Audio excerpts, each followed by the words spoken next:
Amali, guru penggerak angkatan 7 dari SMA Negeri 2 Banjarmasin. Kali ini saya tidak sendiri, saya bersama dengan Ibu Susana Putriningsih, guru PPKN di SMA Negeri 2 Banjarmasin. Assalamualaikum Ibu, bagaimana kabarnya? Waalaikumsalam, alhamdulillah baik. Alhamdulillah ya, hari ini kita ada percakapan praobservasi untuk nantinya saya akan mengamati Ibu dalam menjalankan proses pembelajaran yang dilakukan di dalam kelas atau sebelum saya melakukan proses supervisi kelas. Adapun tujuan dilakukannya supervisi ini adalah untuk mengetahui dan juga mengevaluasi jalannya proses pembelajaran yang Ibu lakukan. Nah, kenapa kita hari ini melakukan percakapan praobservasi sebagai persiapan awal sebelum nanti Ibu melakukan kegiatan pembelajaran agar lebih siap dan lebih percaya diri sehingga memberikan pembelajaran yang terbaik bagi murid begitu. Ada beberapa pertanyaan yang akan saya sampaikan kepada Ibu. Yang pertama berkaitan dengan tujuan. Kira-kira apa tujuan pembelajaran ingin Ibu capai? Terima kasih Bu Amali yang telah memberikan waktunya kepada saya dalam pembimbingan ini. Jadi tujuan pembelajaran nantinya di mana peserta didik diharapkan dapat memahami dan menjelaskan faktor pendorong dan penghambat persatuan dan kesatuan bangsa Indonesia. Kemudian yang kedua nanti peserta didik diharapkan dapat memberikan contoh bagaimana pelaksanaan persatuan dan kesatuan bangsa itu dilihat dari faktor pendorong dan faktor penghambatnya juga. Dan yang terakhir nanti anak-anak diminta untuk dapat membuat proyek dan akan bisa mempresentasikan daripada analisis terkait materi tentang faktor pendorong dan penghambat persatuan dan kesatuan bangsa Indonesia, Bu. Jadi materinya tentang faktor pendorong dan penghambat persatuan dan kesatuan bangsa Indonesia. Bagaimana dengan area pengembangan yang Ibu ingin capai atau ingin Ibu lakukan observasi? Baik, rencananya saya akan mengembangkan berupa proyek yang mana nanti setelah diskusi berbasis masalah mereka yang saya inginkan adalah untuk membuat hasil karya nyata yang nantinya akan dipamerankan. Nanti bisa berupa PPT atau PowerPoint yang mereka buat ataupun berupa Canva yang nantinya akan disampaikan pada saat di kelas. Berarti itu dari segi keterampilannya, Bu. Kalau ya. Dari segi pengetahuannya? Nah, kalau dari segi pengetahuannya nanti setelah kita akan memaparkan tujuan itu, tentu saja kita akan menyampaikan materi dengan metode tanya jawab dan ceramah sehingga materi yang disampaikan itu nantinya akan mampu dan akan terserap dipahami oleh siswa bagaimana dia dapat menjelaskan apa saja sih faktor pendorong dan penghambat persatuan dan kesatuan bangsa. Dan tentu saja di nilai pengetahuan ini akan diambil nanti berupa sebelumnya free test dan akhirnya nanti akan kami laksanakan post test terkait materi itu sehingga bisa diukur bagaimana kemampuan anak dalam menyerap materi itu. Oh baik, berarti ada asesmennya juga ya? Betul. Ya. Bu, saya ingin mendengar dulu bagaimana rancangan pembelajaran yang ingin Ibu terapkan di dalam kelas. Mungkin dari segi strategi pembelajarannya, model pembelajarannya, atau dari metode pembelajarannya. Oke. Jadi seperti yang sudah dilalui pada saat materi sebelumnya, tetapi harapan kami di sini adalah bahwa nanti pada saat dengan materi ini ada beberapa rancangan yang akan kami sampaikan. Selain dengan adanya pendekatan terhadap siswa, tentu saja kita sebelum nanti membentuk diskusi atau kelompok kita akan melaksanakan yang penilaian berdiferensiasi gitu ya, Bu.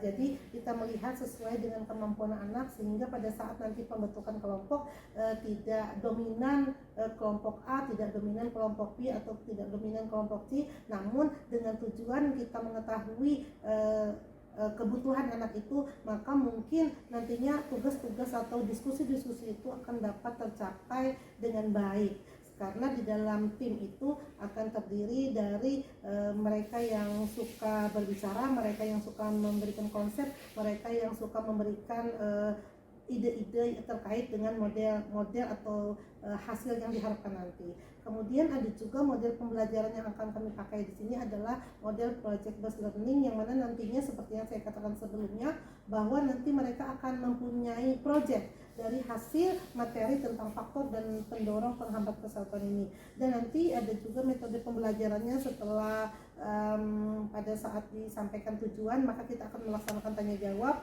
kemudian kita akan melaksanakan diskusi kelompok yang akhirnya nanti akan membentuk suatu tim kelompok untuk membuat suatu project gitu.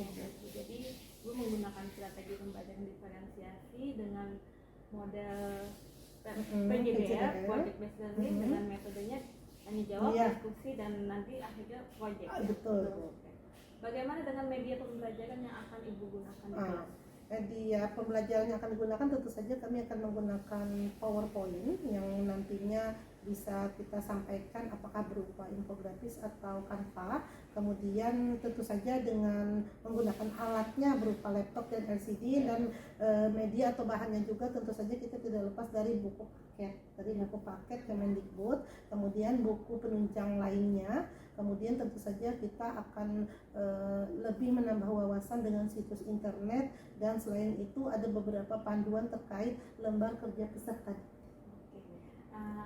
Saya jadi nggak sabar nih mau baik. Jadi kira-kira kapan nih Ibu akan melakukan kegiatan pembelajaran tersebut, di hari apa, di kelas berapa, dan di jam berapa? Ya, jadi rencananya nanti hari Selasa di kelas 11 MIPA 5 jam ke-5 dan 6 saya akan melaksanakan pembelajaran ini. Jadi nanti hari Selasa di kelas 11 MIPA 5 jam ke-5 ya Bu. Saya akan datang ke kelas Ibu, saya akan melakukan supervisi kelas, saya akan melihat dan juga mencatat hal-hal apa saja yang terjadi di dalam kelas. Mohon izin ya Bu ya. Silakan. Nah, nanti setelah Ibu lakukan kegiatan observasi atau pembelajaran di dalam kelas, kita adakan lagi Bu percakapan yang terakhir yang namanya pasca observasi, yang nantinya akan didampingi juga dengan pengajar praktik. Sebelum kita akhiri nih Bu, apa yang Ibu dapatkan dari hasil percakapan kita hari ini? Jadi setelah hari ini berbincang dan bercakap dengan Ibu, saya mendapatkan gambaran nantinya pada saat hari Selasa nanti apa saja metode yang saya gunakan yang tepat, kemudian media pembelajaran apa saja yang akan saya sampaikan pada hari Selasa nanti. Terima kasih Ibu atas waktunya dan sudah bersedia berbincang-bincang dengan saya di percakapan praobservasi ini. Sampai ketemu di kegiatan observasi kelas nanti. Demikian percakapan kita hari ini, dan semoga bisa terlaksana ya Bu ya. Wassalamualaikum warahmatullahi wabarakatuh. Waalaikumsalam warahmatullahi wabarakatuh.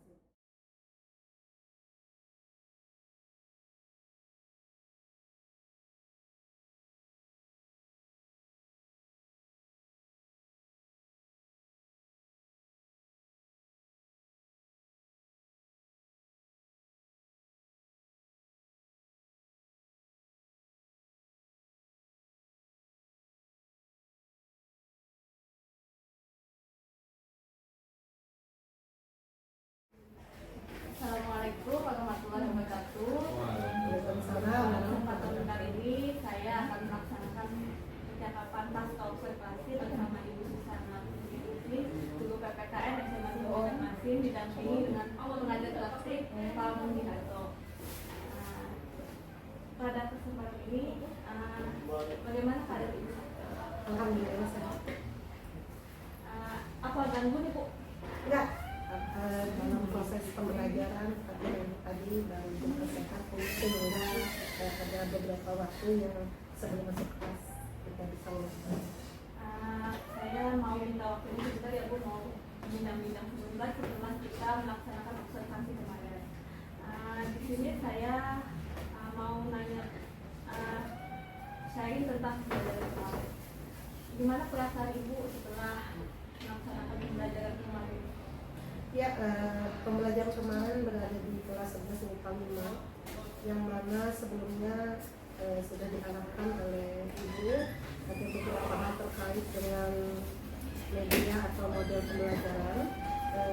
Perasaan saya alhamdulillah mulai lega untuk memberikan variasi pembelajaran kepada siswa, sehingga juga pembelajaran kemarin itu ada lebih sedikit membuat siswa itu punya respon yang sangat menarik dan akhirnya menimbulkan mulai sudah aktif dalam mengikuti pembelajaran PPKN, yang mana kita tahu pembelajaran PPKN adalah pembelajaran yang istilahnya monoton, sehingga memerlukan strategi dan gaya mengajar yang harus dapat menarik perhatian siswa. Jadi sudah tenang, mulai sedikit tahu bagaimana cara menghadapi dan cara mengajari siswa sesuai dengan berbagai macam karakter siswa. Yang juga merasa lebih aktif ya, lebih hidup ya kelas ya. Bagaimana dengan rencana perbaikan yang sudah kita bicarakan di observasi, apa sudah tercapai? Jadi kalau untuk ketercapaian memang setelah kemarin kita coba mereka berdiskusi dengan membuat pembelajaran sebetulnya adalah kita lihat sesuai dengan kebutuhan anak atau dengan istilah sekarang ini berdiferensiasi, di mana kelompok yang dibentuk itu adalah tidak yang monoton untuk yang pintar, tidak monoton untuk yang sedang ataupun yang rendah. Tetapi kemarin pada saat untuk membentuk kelompok, ibu sudah mengarahkan dan saya mencoba mempraktekkan bagaimana membentuk kelompok itu tidak asal bentuk, tapi sesuai dengan kebutuhan anak. Jadi pada saat kemarin diskusi telah terjadi interaksi antara mereka, di mana ada yang konsep, ada yang berbicara, ada yang ikut menganalisis, dan ada yang ikut mengatur jalannya diskusi itu, sehingga kemarin itu menghasilkan PPT. Namun jujur aja PPT itu masih yang maunya kita berbasis masalah, mungkin itu akan jadi lagi. Ternyata masih ada beberapa kelompok yang hanya menyampaikan materi, konten. Jadi untuk tujuan pembelajaran yang sudah itu diwujudkan di SPP, apakah sudah tercapai? Sebenarnya kemarin ada tujuan pembelajaran yang kita mau itu 3. Yang pertama adalah menjelaskan faktor penghambat dan faktor pendorong persatuan dan kesatuan bangsa Indonesia. Yang kedua, mereka akan mengidentifikasi apa saja permasalahan yang terjadi di dalam menggali tentang faktor pendorong. Yang kemudian yang ketiga adalah harapan kita adalah mereka akan mempresentasikan materi yang kita buat pada saat diskusi. Seperti yang saya katakan tadi, bahwa memang dari 7 kelompok yang ada itu masih ada beberapa siswa yang PPT-nya tidak berbasis masalah. Sebenarnya memang berbasis masalah dulu, baru nanti pada saat pertemuan di presentasi itu kami menginginkan suatu proyek, menghasilkan satu proyek yang nantinya pasti akan menjurus kepada PJBL. Jadi masih ada beberapa kelompok yang isi daripada makalah mereka ataupun PPT mereka yang mereka buat itu hanya berupa materi. Mungkin itu yang terjadi. Untuk rencana kedepannya bagaimana agar penyembuhan yang belum tercapai ini bisa mencapai semua apa nih Jadi setelah kemarin kita masuk ke kelas 11 IPA 5 dan kembali kita mengevaluasi, jadi mungkin nanti saya akan kembali untuk masuk, akan berdiskusi kembali dengan siswa di dalam kelas terkait yang materi PPP itu tidak sesuai dengan yang kita harapkan di pertama ini. Berarti mereka yang sudah bagus bisa meningkatkan kembali hasil dari kerjanya, atau bahkan dia bisa menjadi teman sejawat, rekan sejawat.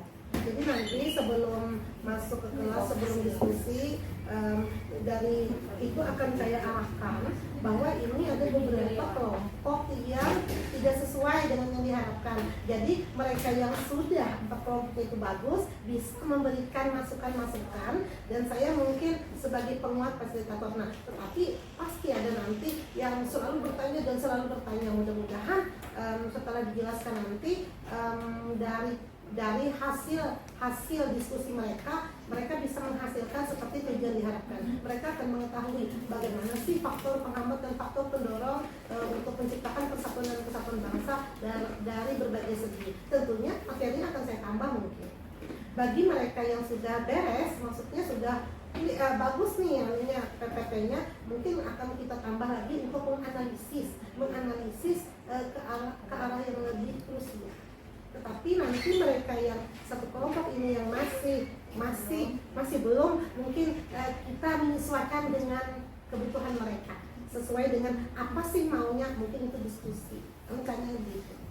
Jadi kemungkinan lagi kita bisa belajar di outdoor atau nanti project temennya PPT yang ditampilkan itu bisa ditampilkan, bisa menonton bersama dulu, baru nanti kita sepakati kembali untuk diskusi, untuk melanjutkan diskusi. Jadi nanti ada pertemuan lagi, ada situasi bayar yang Betul, ada.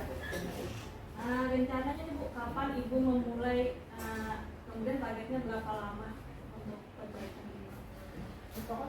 Jujur aja kalau kita sebagai pengajar ini sebenarnya menginginkan yang terbaik untuk siswanya dan merasa puas apabila siswa itu mengerti. Di saat ada beberapa yang tidak paham, mudah-mudahan minggu depan atau nanti hari Selasa di kelas 1 5 setelah dibicarakan akan target saya adalah satu kali pertemuan ini mereka sudah menguasai, sudah memahami, sudah dapat membuat proyek atau berdiskusi untuk membahas permasalahan terkait dengan faktor pendorong dan penghambat. Karena di depannya mungkin akan diadakan evaluasi yang akan mengambil nilai pengetahuan, kemudian nilai keterampilan diberikan kepada mereka bahwa yang kalian kerjakan ini adalah selain nilai pengetahuan berupa evaluasi atau asesmen, mereka akan diambil nilai keterampilan berupa portfolio ataupun produk daripada hasil dari mereka. Seminggu lah, artinya satu kali lagi pertemuan. Tetapi kalau misalnya dirasa supaya pasti ini pertemuan yang 4 kali, berarti ya satu kali lagi. Iya. Semoga bisa dilaksanakan. Kira-kira Ibu siapa yang bisa membantu Ibu dalam melaksanakannya? Mungkin ada siapa yang menjadi partner Ibu atau jadi teman yang bisa Ibu kasih saya misalnya, atau sesama PPKN mungkin. Begitu. Biasanya kalau sekarang kan kita ada istilah ini komunitas belajar lama guru.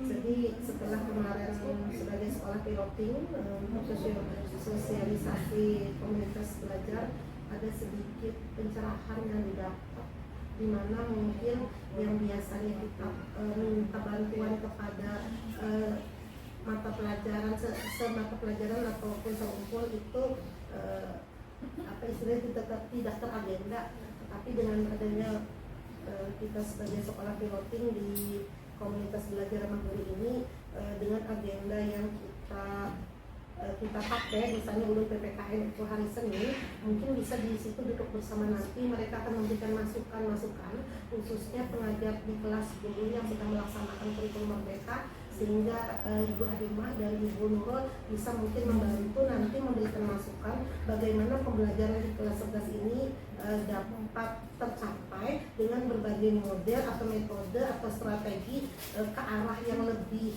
tepat gitu. Rasa cukup atau ada yang bisa lagi? Saya rasa terkait beberapa pembelajaran yang modern sekarang ini, apalagi kita menuju kurikulum merdeka ini, tentu saja kita selalu merdeka dulu, merdeka belajar, merdeka bersiswa. Hal ini menjadikan campur bagi sebenarnya bukan hal yang ringan, sebenarnya ini adalah hal yang berat untuk kita dan untuk belajar dan selalu menggali dengan komunitas belajar itu untuk siswa dari siswa dan oleh siswa. Itu yang kita sebagai guru fasilitator memberikan kebebasan pada anak untuk belajar semerdeka mungkin.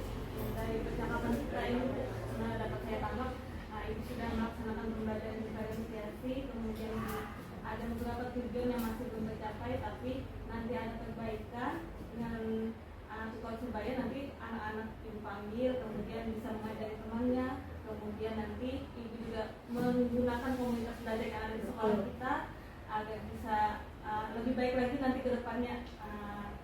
Terima kasih Bu sudah mendampingi saya dari observasi saat ini pas observasi. Semoga ada manfaatnya. Alhamdulillah sangat bermanfaat. Insya Allah kedepannya kita akan menjadi pengajar, teman, rekan yang ada di kelas untuk anak didik. Terima kasih Bu. Ya, Selamat pagi. Selamat pagi. Waalaikumsalam.